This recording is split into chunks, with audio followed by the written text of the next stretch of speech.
Everyone loves to listen to a good book, and there are so many wonderful ones to choose, so we decided to bring you this podcast of Stories Come to Life. Each episode features a story from either classic or modern literature, especially chosen to be interesting and exciting to hear. So sit back, relax, and listen to this story come to life. Welcome to Stories Come to Life. I am your host, Kathryn Lopez Luker. Here is some amazing basketball. With Ben on the team, the Clearview Academy cadets have the opportunity to win and win and win. But tensions inside of the team seem to be pulling the squad apart. What in the world can Ben do to make the team start to click again? As always, Ben seems to be at the right place at the right time to make a big difference, and perhaps even save a life.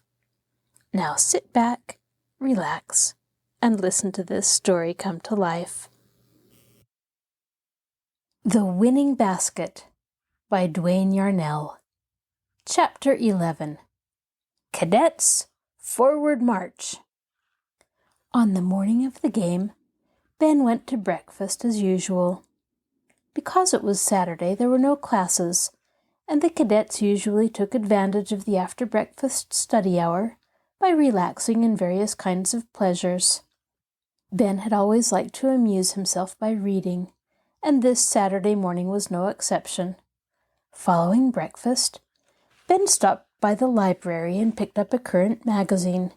He took it to his room and began casually to look it over. And then suddenly, he was reading a small advertisement that made his eyes bulge in excitement. The advertisement read, "Family Trees Traced." Are you one of those millions of people who do not know the origin of their ancestors? Would you be interested in learning the real identity of your forefathers? If so, if you know your own name and the country of your birth, perhaps we can help you. For more than 50 years, our company has made a specialty of tracing lost families. If you have an ancestral problem to solve, why not consult us at once? Write or call Acme Investigation Agency, Manhattan City, New York. Ben went straight to the administration building. After but a moment's wait, he got an interview with President Smathers. "President Smathers," Ben said excitedly, "I have some money coming to me, money that I paid in advance before I enrolled here. I was wondering if I could get it at once." "Well, Mason," the cadet's head instructor said, "this is rather a peculiar request. But if it's absolutely necessary, I'll see if I can get the money for you right now. It's yours and you can use it as you see fit." "I really need the money," Ben said slowly. "I could have given you more time, I suppose, but if you'll help me get it right now, I'll be very grateful to you for your trouble." The school president left Ben and was gone but a few minutes. When he came back, he had in his hand 5 bills of the same denomination, $100. Ben took an envelope from the president's desk and sealed the bills in it, then placed the envelope in his inside coat pocket. He thanked the president, then left. Instead of going back to his dormitory, Ben stopped in the upper-class reading room where a phone booth was located. Ben went into the booth, and with his blood racing, he lifted the receiver. "Hello," he said. "This is Ben Mason, and I want to make a long-distance call to the Acme Investigation Agency in Manhattan City, New York. I'll wait here until the call is put through." After a moment, Ben heard a voice on the other end identify itself as a member of the agency. Ben could hardly keep the excitement from his voice as he said, "I was just reading an advertisement of yours in a magazine. I was wondering if you could possibly trace my family for me. You see, my mother and father were killed in a flood a long time ago, and I was so young I didn't know—" "Just a moment," the agency man interrupted. "I must get the information in an orderly manner. We have a usual questionnaire form for problems of your sort. If you will kindly answer these questions as I ask them, it will be easier for us to get to the bottom of your case." For the next 10 minutes, Ben Mason answered the questions asked him by the agency man. It amazed him that the man was able to ask such pointed questions, but he realized that he was talking to a specialist. At the end of the questionnaire, he waited breathlessly for the man to say something. After what seemed ages, he heard the man say, "You have given us a problem that might be a difficult one, Mr. Mason. I must warn you that the expense involved will necessarily be heavy. First, we must trace the orphanage you escaped from. That would seem our first clue as to the real identity of your parents." Ben was thinking confidently of the money he had in his pocket. $500, a small fortune. So he said, "I have the money. How much will it take? When can you begin?" "We could begin as soon as we have your check. I believe $700 would be a fair figure." Ben Mason suddenly felt weak. He knew, of course, that he could get the extra money from John Harrigan, but that thought was not comforting because he had already taken more from the elderly automobile manufacturer than he ever knew how he could repay. No, there wouldn't be any borrowing of the needed money from friends. Listen, said Ben desperately. "I still want you to take my case, but hold off until I notify you. I have a part of the money, and I'll raise the rest of it as quickly as possible. I hope I haven't taken your time needlessly." "That's quite all right," the agency man said, hanging up.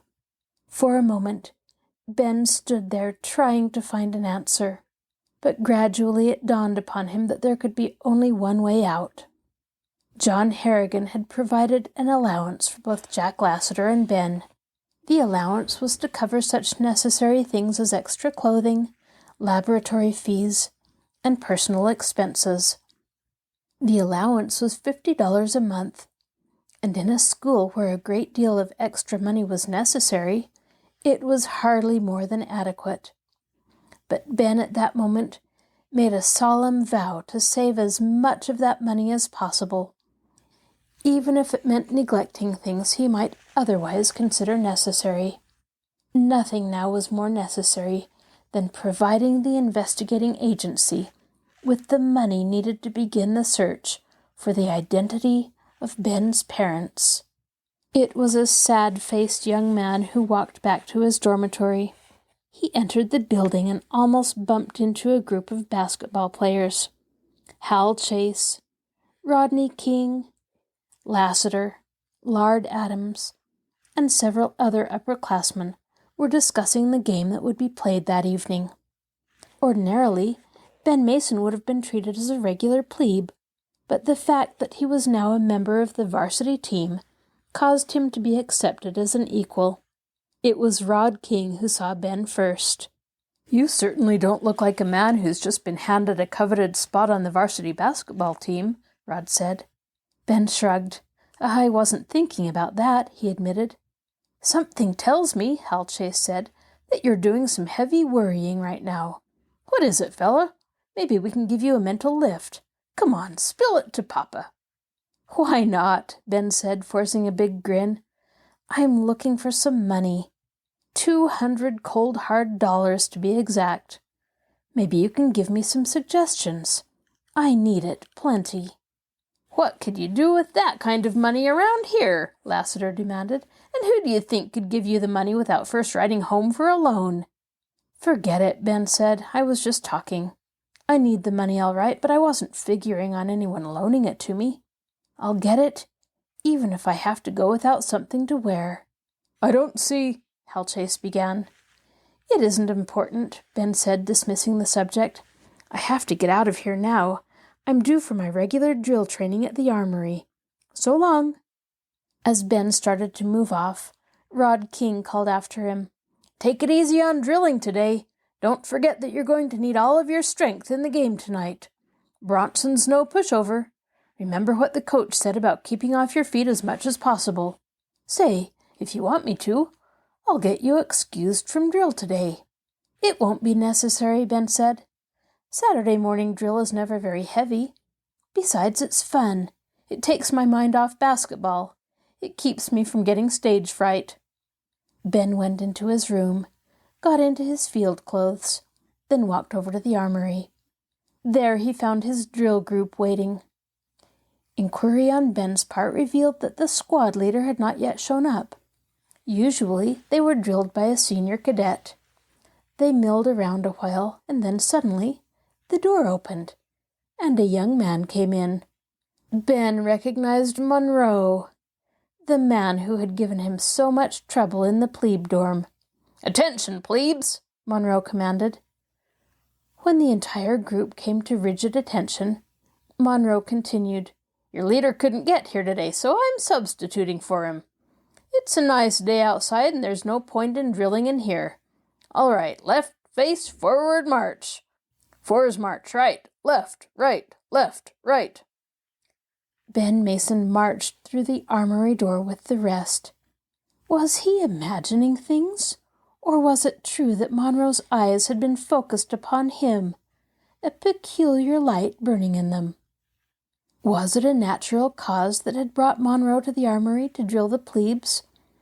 Or was there a darker, more significant reason behind his appearance there? "I'm being foolish," Ben chided himself as he marched along. "I'm worrying about something without a good reason." The group marched down the long drive from the armory. When the exit gate was reached, Monroe did not change the marching order, but on the far side of the gate, Monroe gave the command to turn right. When Ben saw the direction that would take him, he groaned inwardly. The road to the right was a long, winding one that twisted and turned its lonesome way through the hills. Once started down the road, it would be impossible to return to the armory without turning around, for the road had a dead end high up in the hills. Ben kept thinking of the coach's words, "Whatever you varsity men do, keep off your feet as much as possible. You need plenty of rest to play winning basketball." But Ben also remembered that it was not a cadet's lot to complain.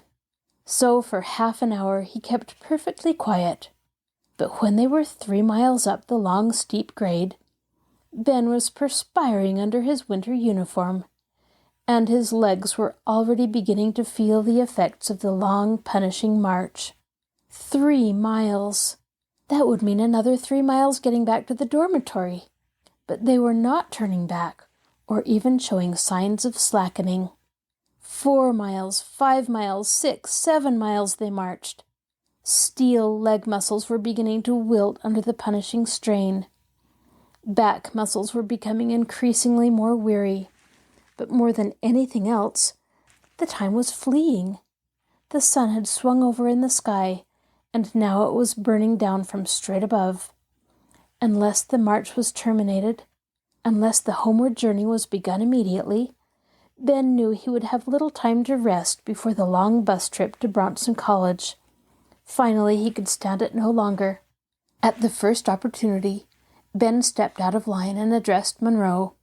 "If you don't mind, sir, I'd like to start back to the campus. You see, I have to get there in time to—" "Quiet! Back into line, plebe. Back there and keep your lip buttoned if you know what's good for you. I'm giving the marching orders, and when I want you to go back to the campus, I'll give word. If you want to spend a month in the guardhouse, just step out of line again." Ben Mason knew it was the duty of a cadet to listen to a superior, but he stood his ground. "I have to get back to the campus, and I'm going to start at once. If you want to report me, you can do it."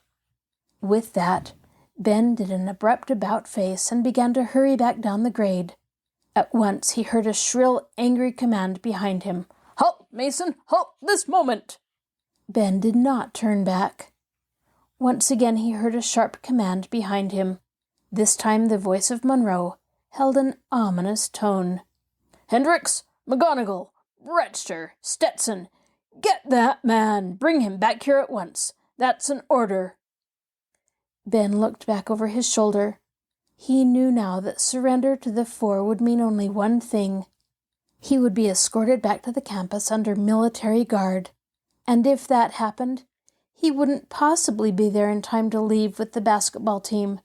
True, Ben was now in serious trouble, and it would be even more serious if he tried to duck it. But try Ben did. The crunch of footsteps was loud in his ear. Ben glanced back again. 4 heavy-set, grim-faced young plebes were almost upon him.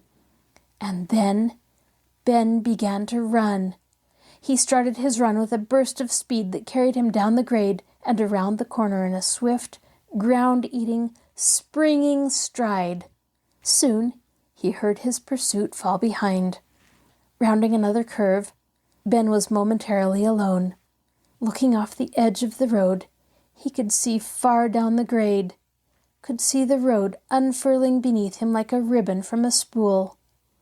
Instead of following the road, Ben decided to cut straight down the face of the hill and thus save time.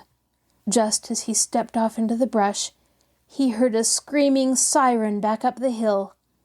Instantly, he knew what was happening. One of the men on the mounted motorcycle unit had started down from the observation point at the top of the road. And right now, from the way the siren was dying out, the mounted man was pulling up to where Monroe stood waiting. That put a new hazard in Ben's attempt to escape. Once again he heard the screaming wail of the motorcycle's siren. The siren grew louder and closer. Ben emerged from the brush, came out on the road just as the motorcycle swept around the curve above him, came shooting straight for him. Escape now was impossible. The cycle slid to a halt, and the man upon it leaped off. Ben recognized his captor. It was Lieutenant South, a mathematics instructor as well as a military tactician. He had a reputation on the campus of being a hard-willed man. Now he strode toward Ben, and his eyes were blazing. "You're under arrest, Mason. Get in my sidecar and don't make a suspicious move. I'm escorting you to the guardhouse." This time, Ben made no protest. It was not such a serious offense to register a protest with a regularly enrolled cadet. But when one of the commissioned officers issued a command, you kept quiet at all costs. It was part of military tradition that not a single cadet was willing to ignore. The ride back to the campus was swift. Ben was led up the steps of the guardhouse. Barred doors swung open, and 2 armed guards escorted Ben inside. Behind him, he heard the lieutenant say, "This man is to be held on a technical charge of desertion. I'll be back later to prefer the final charges." And then the doors clanged shut on Ben Mason, and he found himself an inmate of the guardhouse. Chapter 12. The Game with Bronson. No man ever suffered more than did Cadet Ben Mason on that particular afternoon. He heard the campus clock strike 2, then 3. 3 o'clock! In 1 more hour, the bus bearing the basketball team would leave for Bronson College, and one of the men who should have been on it would not be. 1 hour. Ben kept repeating that over and over inside his brain. 1 hour and it would be too late. He was standing at his window, clutching the bars. He heard footsteps beneath the window, and looking down, he was surprised to see the face of a young plebe he had known in the plebe dorm. His name was Ray Kelly. Kelly, recognizing Ben, exclaimed, Why, Ben, what are you doing in the guardhouse? I understood you were going to Bronson with your team. I saw them getting ready to go while I passed the field house a while ago." Dismally, Ben recounted that which had happened to him. "I can't blame Lieutenant South," Ben said, "because I don't think he knew why it was important for me to get back. If there had only been some way of telling him." "I'll see you later," Ray Kelly said. Once again, Ben went back to his pacing. He heard the chimes as the clock rang off the half-hour, and then he heard the chains rattle at the front door. Later, he heard the rapid speech of Lieutenant South. Then he heard his own name mentioned, a footstep outside, a key rattling in the lock, then the door swinging wide, and Lieutenant South outside the cell door, waiting. "Step out here, Mason," the lieutenant ordered briskly. Wonderingly, Ben stepped outside. The lieutenant laid his hand upon Ben's arm. "Come with me. You're excused from further duty in the guardhouse." Still surprised, Ben followed the lieutenant out of doors. Talking in a calm, confidential tone, the lieutenant said, "Ray Kelly just explained your trouble to me. As I reconstruct everything, Mason, your squad leader was not under the impression that you were a basketball player. As a matter of fact, I didn't know myself. I haven't seen any of the home games for 2 years. He made a mistake and you tried to correct it by running away. Why, I'd never have forgiven myself if I had been responsible for you missing the game tonight. I'm not basketball-minded, but I have nothing against the sport." Here the lieutenant's voice was wavering. "A lot of people who don't understand me would have sworn that I kept you out of the game on purpose. Nothing would have been farther from the truth. As it is, I've asked Ray Kelly and the boys in the guardhouse to say nothing. I'm hoping word of my act will not get out on the campus. Could I ask you not to speak of it either? It would make my life here a lot easier. No instructor likes to hear the accusations of the cadets who look to him for guidance." "You can be sure that I'll say nothing," he said softly.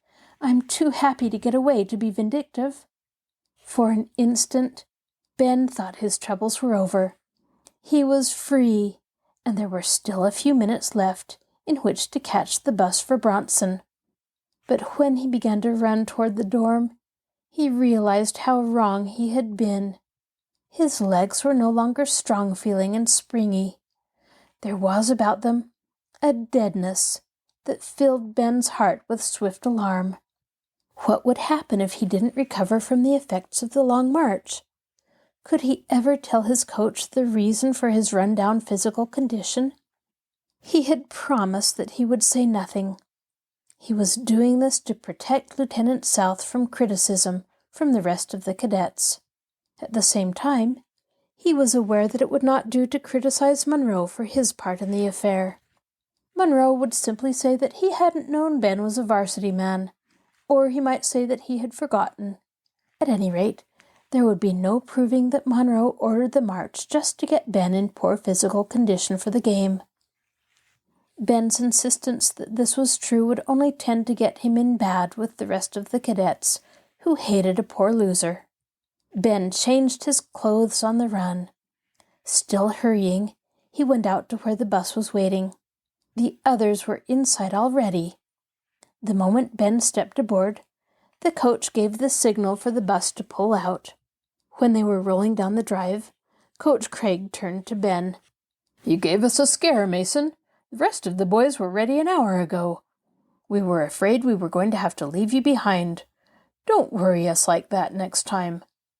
The coach's tone was mildly reproving, but at the same time it carried a deeper significance.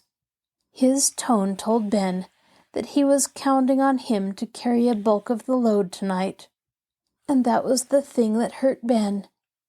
The bus was a small one, and there wasn't too much legroom. Ben found it difficult to stretch out. Instead of his tired muscles growing more rested, it seemed as if the cramped position only made them more tired. The ride to Bronson was uneventful. Reaching the college, the coach gave orders for each man to eat lightly.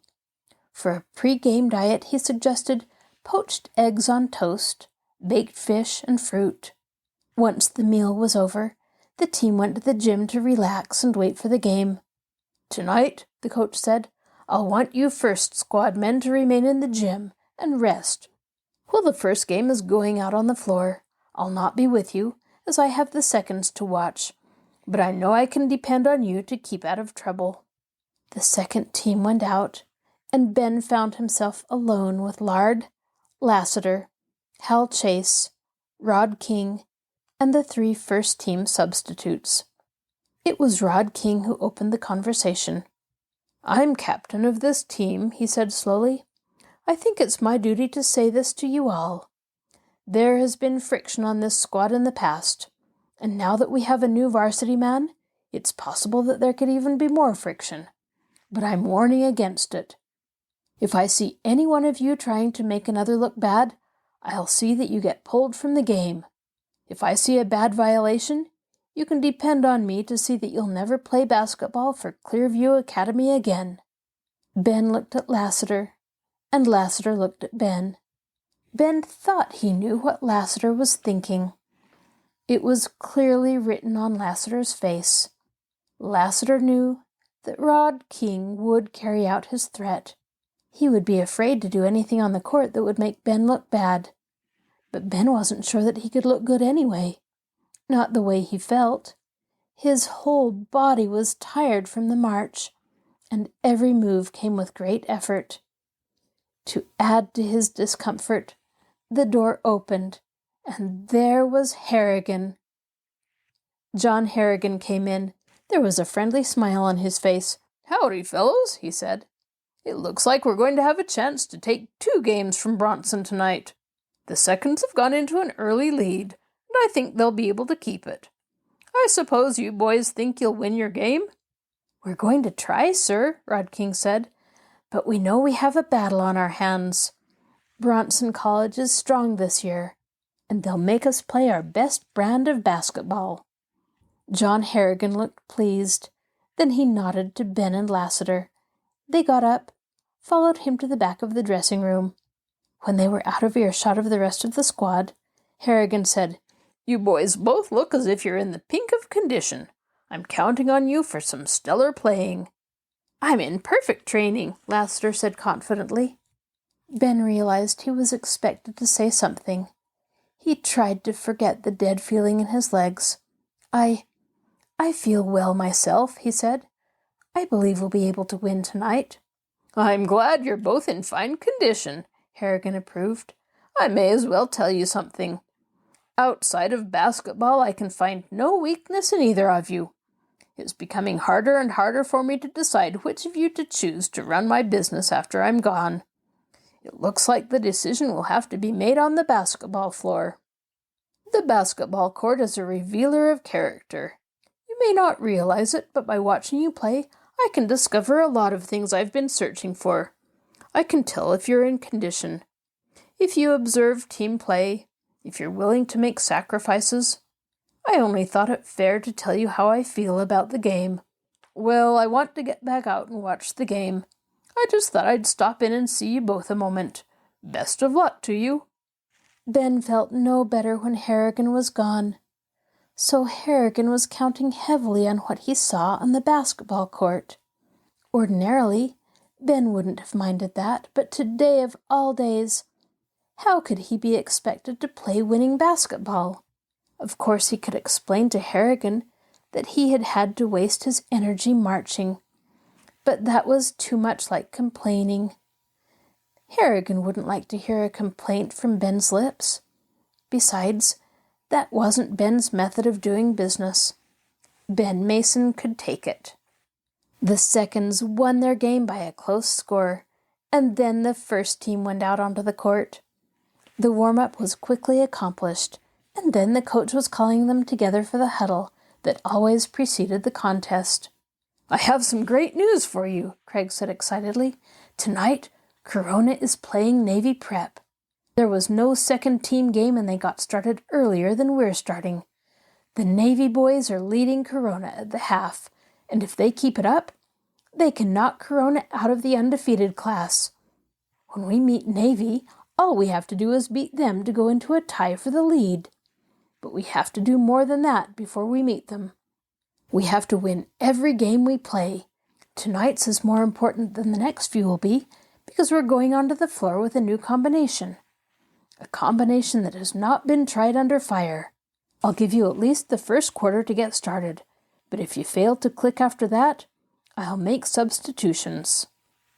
The referee came out onto the floor.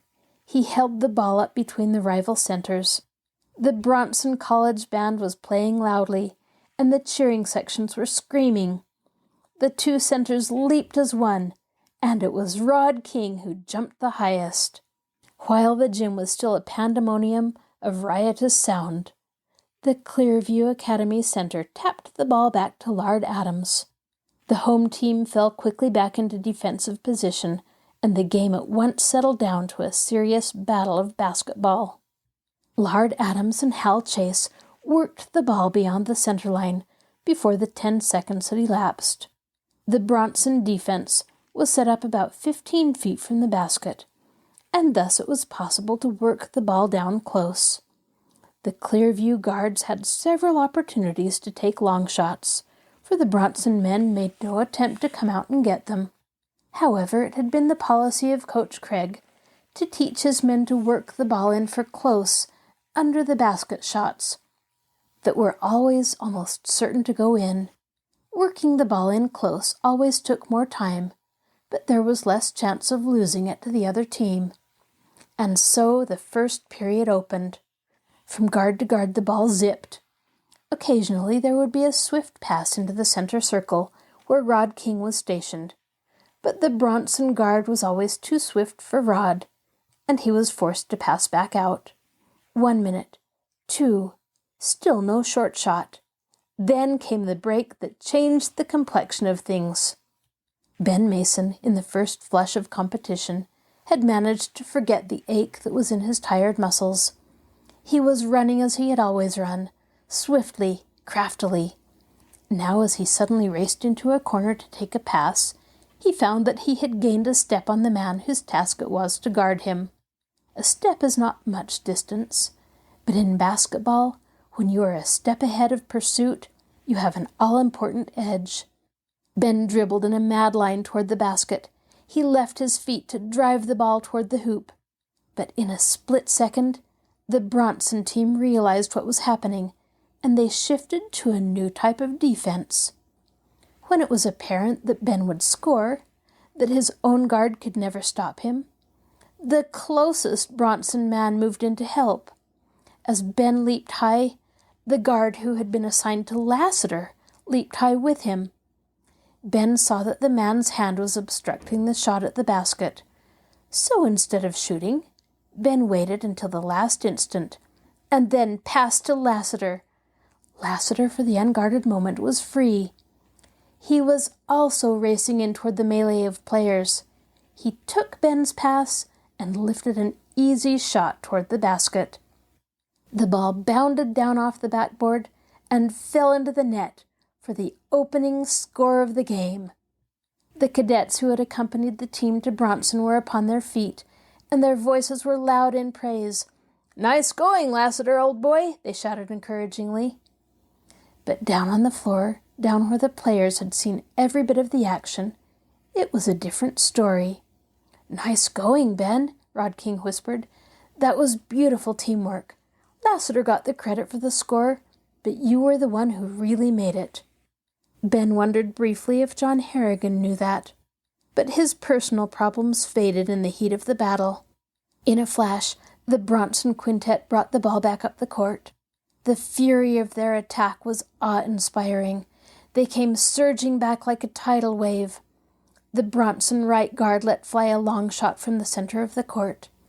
The ball bounded off the backboard, missing the basket. But in the mix-up beneath the basket, Bronson recovered. Ben's man leaped for a pass, and Ben leapt with him.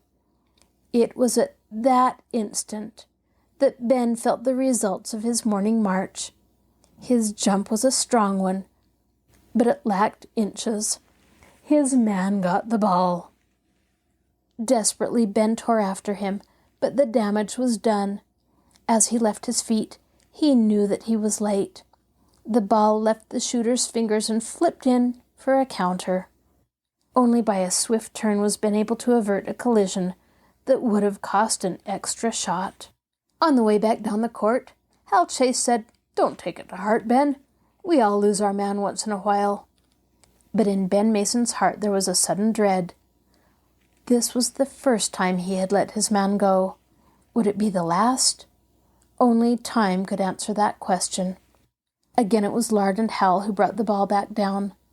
Across the center line, Hal took a chance and flipped a long pass to Lassiter, but the Bronson center intercepted it. "Defense!" Hal shouted. "Back on defense, gang!" The cadets made a desperate attempt to get back, but the interception had found them badly out of position. They were not up to the task. The Bronson right forward broke loose and dropped another counter through the hoop.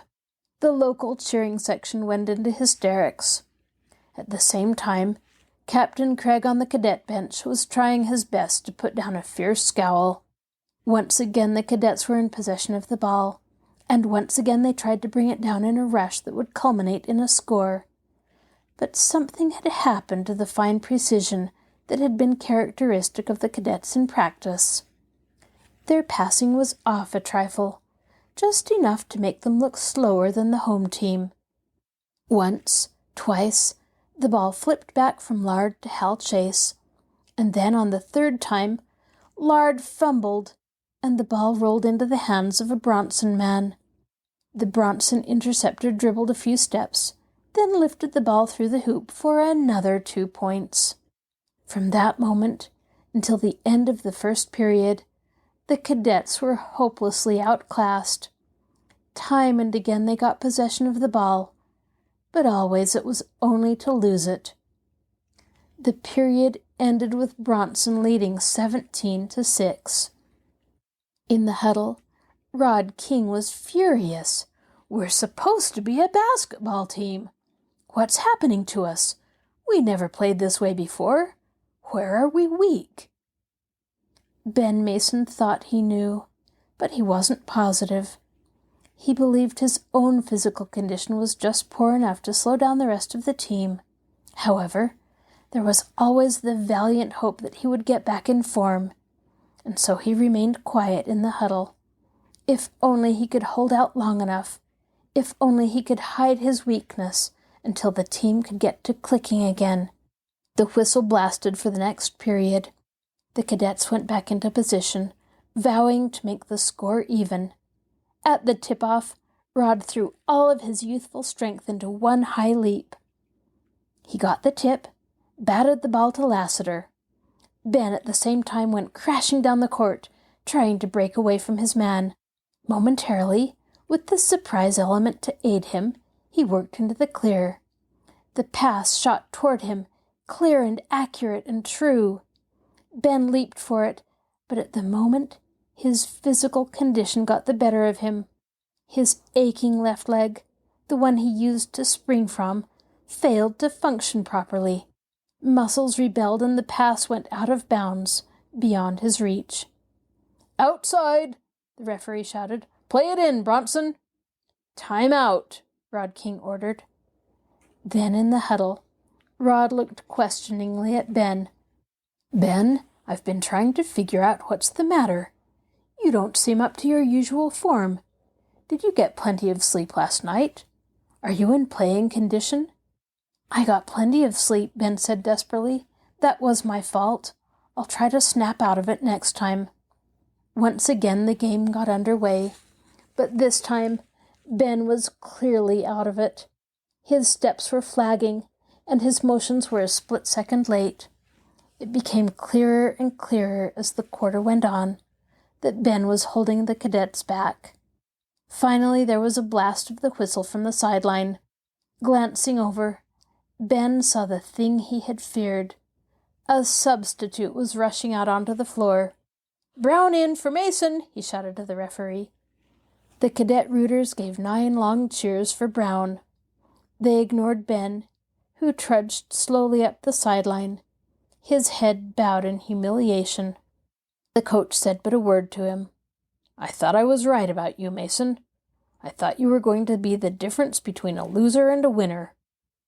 When Captain Craig made it plain that he had no further word for Ben, the young cadet sat down upon the bench to watch the rest of the quarter. Immediately there was a change in the cadet offense. Brown added the spark that had been missing. For the first time he got the ball, he drove it through for a basket. An instant later, he worked down the court with Lassiter, and this time it was Lassiter who converted for the basket after receiving a beautiful pass from Brown. Over in the rooting section, in that part of the gym occupied by the cadet rooters, Ben could see the face of John Harrigan. Usually, Harrigan was able to hide his feelings behind his gruff-appearing mask, but tonight he was making no effort to hide them. Tonight, his expression as he watched Jack Lassiter score was one of contentment. The cadet drive during the dying minutes of the first half was strong enough to bring the score up to a more respectable count. When the two teams trudged from the floor, the cadets were trailing Bronson College 26-31, and they were clicking. In the dressing room, the coach eyed his men, but said nothing during the first few minutes. Sore muscles were taped and bodies were rubbed with alcohol. Every man was given time to get his breath, but finally the coach addressed them. "At last," he said, "you're beginning to click like a team. You're showing that you're in condition. All along I've preached that condition is important. All of you seem to have understood what I meant. All of you but one." The coach's eyes swung toward Ben, as did every other eye in the place. Ben looked at the line of faces staring at him. Lassiter and Lard Adams were plainly triumphant. The coach's stare was stony and accusing, but it was the looks on the faces of King and Chase that annoyed Ben.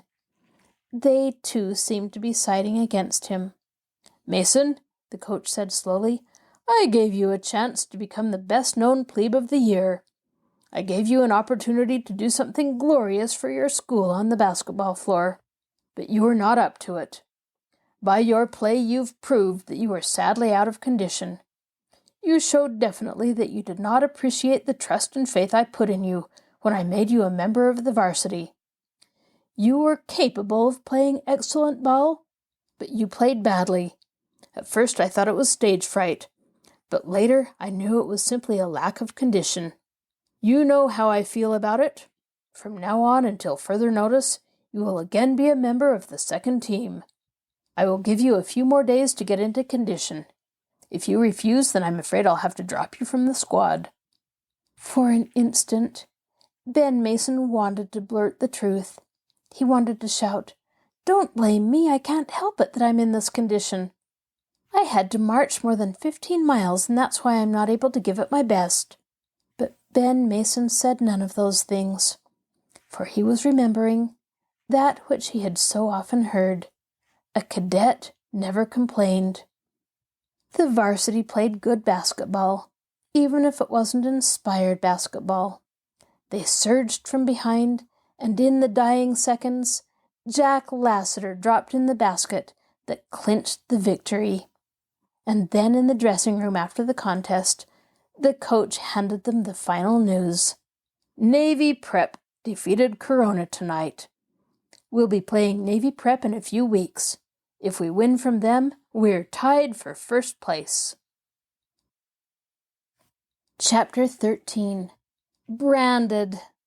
The first basketball practice after the victorious cadets returned to their own gym found Ben Mason playing his old role as second-team forward.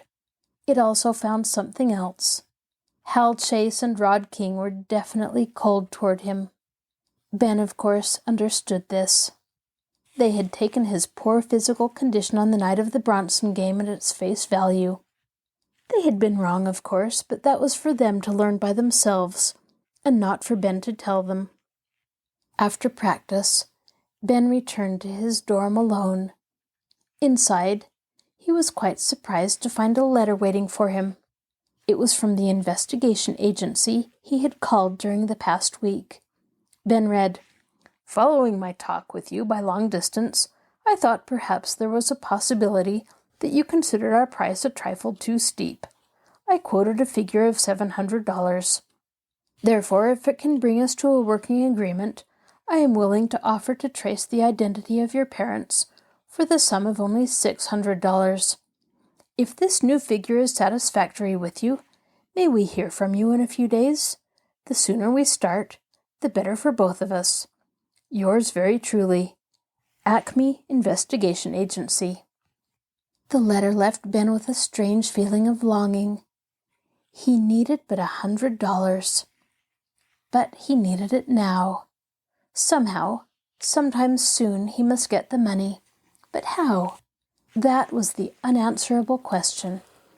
But was it really unanswerable? Ben thought it over for a while, and then an idea came to him. Next week he would get his allowance from John Harrigan. That would be $50. There were several things Ben wanted to buy with that money, but he decided he could do without them for at least another month. Ben opened his dresser drawers and counted all his loose change. There was almost $5 in there. That would leave less than $50 to get. $50. And then it came to Ben, his miniature camera. Photography had long been his hobby and his only real extravagance. The camera Ben owned was an excellent one. He wrote a short notice and took it outside and posted it on the bulletin board. Notice: I am offering for sale my fine candid camera. The camera cost $100 new, and because it's necessary for me to raise some money immediately, I will sell this camera for only $50. See me in my room if you're interested in this bargain. Ben Mason. After Ben posted the notice, he turned and was annoyed to see Lard Adams and Lassiter looking at him. They seemed strangely pleased with themselves, particularly Lassiter. Ben didn't have to guess hard to understand that. It was Lassiter who opened the conversation. You always seem to be trying to get money. Why, Mason? Is it because you know you won't last much longer around here, now that everyone is getting on to you? Are you afraid John Harrigan is getting ready to turn you out into the cold? As a matter of fact, Ben said dryly, I was thinking that I'd better buy a nice camping outfit.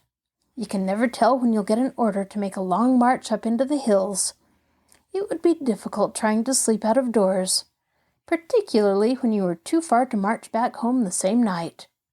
Ben watched their faces. Adams turned his eyes away and color flooded his cheeks. As for Lassiter, after the first look of alarm, he actually smiled. Frankly, he said, I can't understand a bit of sense in what you're saying. Well, come on, Lard. Let's get out of here before we go crazy, too. Ben went back to his room, and before he had been in there many minutes, the door opened, and Rod King came in. Rod didn't bother to seat himself. He looked Ben straight in the eye, and because Ben was feeling square with himself, he returned the glance. I think you could tell a lot of things you're not telling, Rod said softly. Personally, Ben, I believe you're holding out a lot of information about yourself. I'm the team captain, and it's for the good of the team that I'm asking these questions. In the first place, I don't believe you would willfully break training, particularly on the afternoon of a basketball game. That's correct, Ben said. I wouldn't do it, not if I could help it. But there are some things, he shrugged, that a fellow can't do much about. What do you mean by that, Ben? Rod asked. Ben remembered the promise he had made Lieutenant South. If he told, word might get out that Lieutenant South had almost locked Ben up for the duration of the game. The lieutenant was none too popular on the campus as it was. If the story were to prove true, that would turn Ben into a campus hero, would stamp him as sort of a martyr. This would turn opinion sharply against the lieutenant, a thing which Ben did not wish to do. For if the lieutenant tried to clear himself by saying he had received his orders from Monroe, the story would be traced farther back, so far back that Ben was positive Lard and Lassiter would be involved. That would cause a split on the basketball team, a split that might rob the team of two stellar players, and the team was what counted. Ben could stand any sort of persecution, so long as the team managed to win out. So when Rod asked him again what he meant, he refused to say. I'm sorry, Rod, but I can't tell you. Rod wrinkled his forehead. The thing I can't understand, he said, is why you're so all-fired mysterious. If you won't answer that first question, how about this one? You've been trying to raise money. I just saw your notice on the bulletin board. Why do you need money? Can I help you? Well, that's another thing, Ben said quietly, that I'm not prepared to tell, although my reasons are personal. I will admit one thing, however. The money is important to me. If you cared to buy my camera... I have a camera. Rod got up. He appeared slightly miffed. You realize, he said, that I've come here to try to straighten things out, don't you? You know that unless you give something to work on, it'll be impossible for me to get the coach to let you back on the first team." "Yes," Ben said dismally, "I know." With a shrug, Rod walked to the door. "Sometimes," he said, "I think you're the biggest fool in the school." Then he was gone, leaving Ben standing alone in the middle of his room. Basketball practice during the rest of the week was a chore for Ben. None of the squad members had anything to do with him, and as he had refused to talk to Rod, the team captain was in a group with the rest who were ignoring Ben. The seconds with Ben in the forward booth were not clicking. Ben kept hoping they would do better in the game with the Baghdad seconds, but when the night of the game arrived, he realized how wrong he had been. On the opening tap, the cadet seconds got the ball. Ben ran back to his position alongside Cardigan. Blue and Holt, the cadet guards, worked the ball down fast. Blue was dribbling slowly past the center line when Cardigan broke into the clear. Cardigan took a swift pass from Blue, but when Cardigan was blocked and couldn't shoot, he turned and looked for a man to toss to. Ben, in the meantime, evaded his guard and cut past Cardigan. But Cardigan ignored him and tossed the ball out to the guards again. Puzzled, Ben went back into his position. He could hardly believe that Cardigan had intentionally refused to pass to him. So Ben kept working, kept trying to get into a position where he could receive the ball again. To right and left he raced, feinting, pivoting, whirling, always trying to get into the clear. Then suddenly he was a step ahead of his man, cutting toward the clear zone beneath the basket. At that last instant, Ben whirled, expecting a pass. But there was none. Blue was standing out near the center line, calmly dribbling the ball. For 5 minutes, the cadets maintained possession of the ball. And for 5 minutes, Ben Mason grew steadily angrier. Ben wasn't thinking of his own predicament, but that of the team's. By refusing to pass to him, he felt the other members of the team were sacrificing a possible victory, and he continued to think so until the first half ended. The Baghdad seconds were leading by 5 points when the teams trailed from the floor. Alone in the dressing room, the cadets faced Coach Craig. The coach was critical. "I know exactly what you're doing," he said. "You're lying down on the job because you're sore at Mason. I should jerk all of you and leave Mason in there, but I know that no one will be willing to play with him. So in order to ensure a cadet victory, I'm jerking Mason. I can't say, however, that I blame you men a lot for feeling as you do." On the bench, Ben was miserable. The only thing that helped was the fact that the cadet seconds began to function, and in the second half, they managed to pull away for a win. It was the same with the first team game. The varsity played good steady basketball, and they won. However, there was one thing that worried Ben. Brown was a good enough forward, and he worked well with Lassiter, but he wasn't adept enough to give the cadets a better-than-average team. To beat Navy Prep and then Corona would take a great team. As the cadets were, they were not great. Chapter 14. Ben Takes Over. The cadets won their next 2 games with Ben sitting on the bench, but they still did not look impressive, and Ben was worried. Deep down inside, he felt that by playing on the varsity, he could help a great deal, but getting a chance to play looked like an impossibility. It was as the cadets finished their second team game with Morningside Academy that Ben decided not to stay for the second and final game. He dressed hurriedly and was about to leave when he heard a conversation between Brown and the coach. "I left my best shoes over at the dorm," the varsity forward told the coach. "I still have plenty of time to get over there and get them. The game won't begin for half an hour." "Okay, Brown, but hurry. We need you tonight. Plenty." Brown raced past Ben. Ben stepped out of doors and instinctively drew his collar up around his throat. to shut out the frigid winter blast of sleet and snow. He stepped off into the gloom, and then, at that instant, he saw a shape go hurtling through the darkness. Next there came to his ears the sound of a dull thud, a piercing cry of pain. Ben raced ahead, then bent down over the form of the inert Brown. There was no need for Ben to investigate what had happened. The sidewalk in front of where Brown lay was coated with ice from the night's freeze. The cadet had slipped, and he had crashed head first to the cement. Brown was breathing heavily, but he was clearly unconscious. An ambulance was kept at the curb during each basketball game, and Ben lifted the heavier Brown onto his strong young shoulders and began to hurry toward the spot where the ambulance usually stood. Ben found it. He tapped on the door and the driver opened it.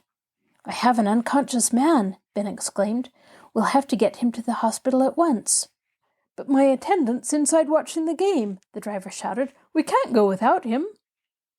"I'll ride with you," Ben snapped. "Here, open the back door so I can place this fellow on the cot. He may be hurt seriously." In an instant, the ambulance was clanging through the snow-covered streets, and Ben was in the rear, trying his best to aid the stricken Brown. Brown had cut his scalp and was bleeding badly from the large wound. Ben unloosened Brown's collar and then rolled him over to examine the wound. Seeing that it was a deep one, Ben pressed his fingers against the veins of Brown's temple.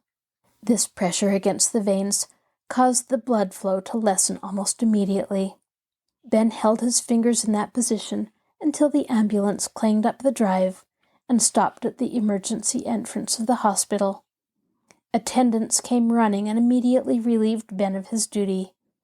But Ben Mason followed the injured player inside as the attendants wheeled him in on the cart. The cart was taken directly to the emergency operating room. There, a surgeon and a staff of assistants went quickly to work. Ben explained that Brown was a basketball player and that he would like to know the extent of his injuries. "He's in a bad way," the surgeon said. "He's lost a lot of blood and may have a serious concussion. I can't tell you more until this flow of blood is stopped." Ben hurried outside.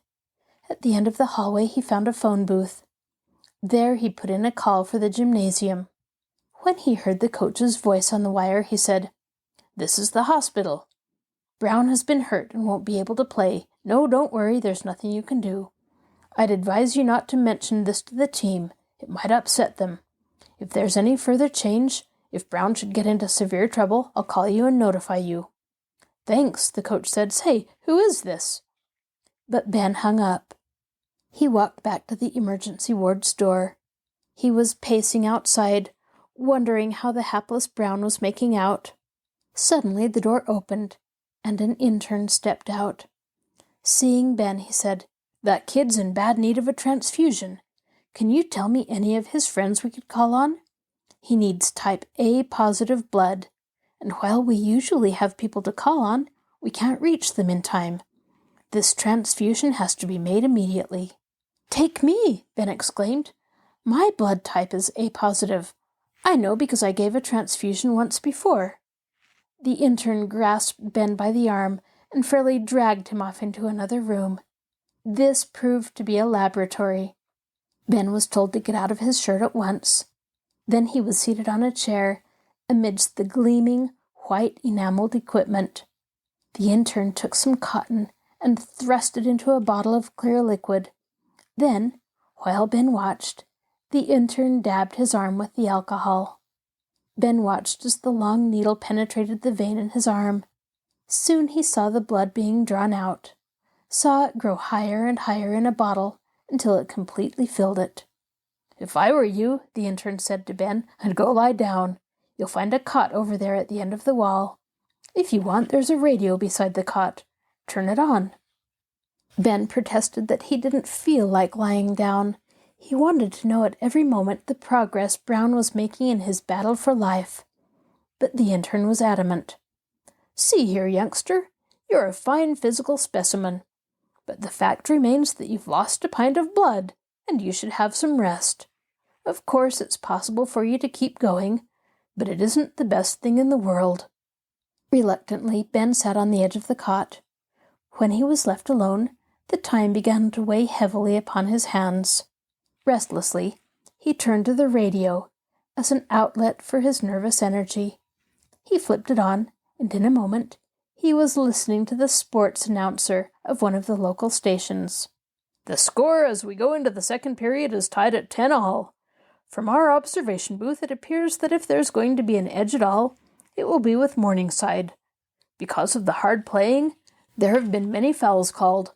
Already the cadets are about to lose Cardigan, their substitute forward.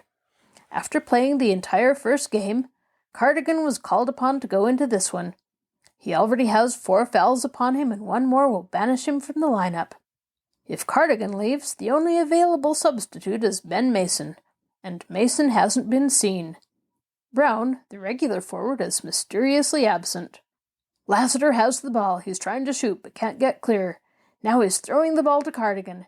There comes Cardigan racing in for a shot. Oh, there's a collision. Cardigan ran into a Morningside player. Let's see what the referee's going to call it. Oh, yes, I was afraid so. A foul on Cardigan. That makes 5 altogether. That means, yes, they're taking him from the game. When a player has 5 fouls, he must leave the game. The Morningside man made the free throw, and the score is now 11-10. There goes the cadet substitution out onto the court. Let's see who it is. Why, yes, it's Whalen, the cadet's second-string center. It looks like a bad break for the home club." Ben heard footsteps and looked up. It was the surgeon.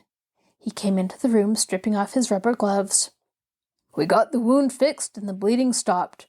The transfusion has been administered, and I am pleased to say that your friend is going to be all right. But he will owe his life to you. Your quick thinking in getting him to medical attention is all that saved him. What is your name, young man?" "Ben Mason," Ben said quietly. "I go to the academy." "Ben Mason," the man repeated. "Well, I'm glad to know you, because I want to give this story to your instructors. It will be encouraging for them to know that they have such a model young man in their institution. "Please," Ben said, "I wish you would keep quiet about this thing. You see, well, I have my reasons for not wanting anyone to know what part I had to play in this. Someday, perhaps, I'll be able to tell you why I feel as I do." "I'll say one thing," the surgeon exclaimed. "You're about the most modest person I've ever met. However, I see no reason for exposing your secret. When anyone asks who brought him here or gave him the transfusion, I'll say that I never saw you before. At least what I say will be true." When the surgeon went out, Ben turned his attention back to the basketball game. What he soon heard wasn't encouraging. "And another score puts the cadets behind by 13-19 count. The cadets have gone to pieces since they lost the services of Cardigan. Since Whalen entered the game, the cadets have simply folded under. Unless this rally can be stopped shortly, the cadets will be hopelessly out of it." Ben Mason could stand it no longer. As nearly as he could tell, the second period would be about halfway ended at that point. There would be at least 20 minutes before the last half got underway. Perhaps the coach wouldn't listen to Ben, but again, perhaps he would. At least it was worth trying. Ben got up, and for a fraction of a minute he felt weak and shaky. But the feeling gradually left him, and as he stepped out into the hallway, he was more of his old self than he had been for days. And once he stepped outside into the clear, crisp night air, he felt even more exhilarated. The sleet had ceased falling, and although it was cold, Ben managed to keep warm by walking fast. The coolness acted like a tonic to him. It seemed that the walk to the academy was ended almost before it was begun. Actually, it took several minutes because the hospital was almost 2 miles away, and the sidewalks were slippery. When Ben entered the gym, he walked straight to the dressing room. Inside, he found the team gathered around the coach. When the coach looked up and saw Ben, he said, "Where have you been?" "Why, you told me I was off the first team. I decided there was no point of staying suited up, but when I heard how the score was going, I thought I'd come back and see if you wanted me to help. If you do, I'm ready."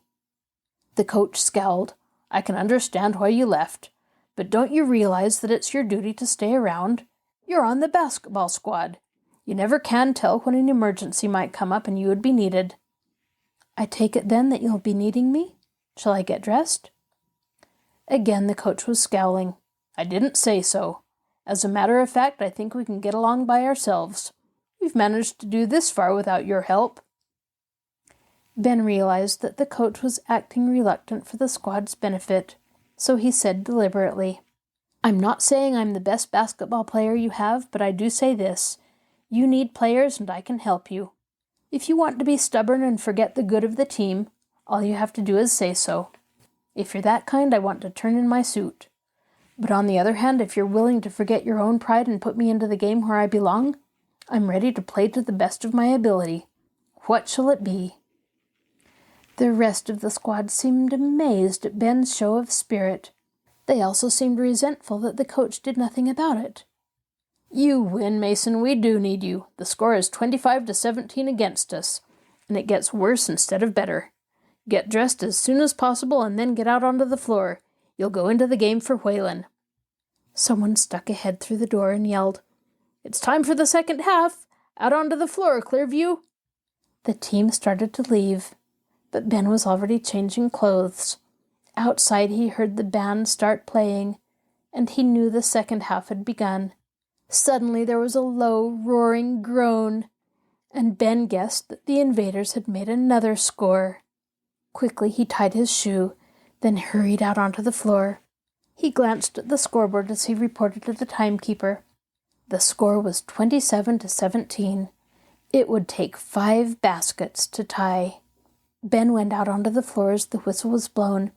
He reported again to the referee, patted Whalen on the back as he left the game, then took his position as the cadets prepared to take the ball into play after the Morningside basket. Lard Adams threw the ball into play. Lard's pass went to Hal Chase. The cadets drifted down the court, but the visiting guards kept them well blanketed.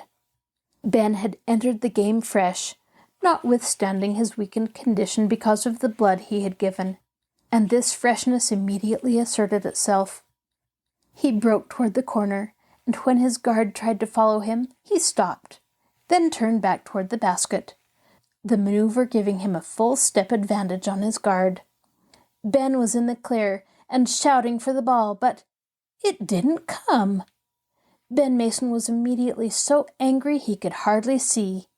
He realized instinctively that the rest of the team was still angry with him, and that they were keeping the ball away from him, just as they had done before. Ben knew that he might be able to shame them by getting them into a huddle and saying, You fellows are a bunch of poor sports. You're spiting me, but you're letting the school down. You should be ashamed of yourselves. Ben could say that, but he decided against it. The only thing he could do was to keep quiet, and then do his best when he did manage to get the ball. Ben saw a pass aimed at Rod King, but instead of letting Rod get it, Ben leaped in front of him and snagged the ball. His maneuver threw the entire team out of balance. While they were trying to get back, Ben calmly tossed one through the hoop. There was stunned silence. Then someone in the stands yelled, Grandstander! Ben gritted his teeth. He was grandstanding, maybe, but the score was being changed. The scorekeeper was putting up another 2 points for the cadet team, and that was what counted. This is your host, Kathryn Lopez Luker. Thank you for joining us for this episode of Stories Come to Life. Be sure to join us next time when we continue to listen to The Winning Basket. You can find a link to our podcast on the Marshall Public Library webpage, www.marshallpl.org. I'll talk to you again soon.